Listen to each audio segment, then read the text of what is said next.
Hey guys, in this video I'm going to show you where to enter in your Just Eat promo code. If you find this video helpful, please drop a like and subscribe to my channel. In saying that, let's just jump straight into the video.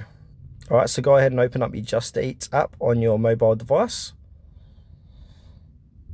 And now make sure to put in your address. So I've already got it here for demonstration purposes. And now I'm going to scroll down and click on something that I might like. So I might choose this one here, Braw Pizza Doghouse.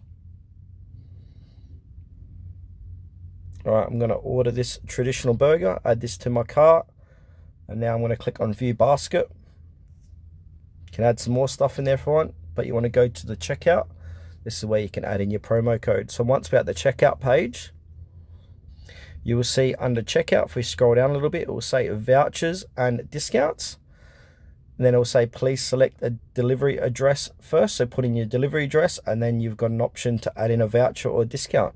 So there you go, I'll put in my address here. Now I can add voucher discount, chuck it in here, and then click on add. Once you've done that, scroll down and click on order and pay, and it'll take you to the checkout page where you put in your card details, credit card, Visa card, etc., and complete your purchase.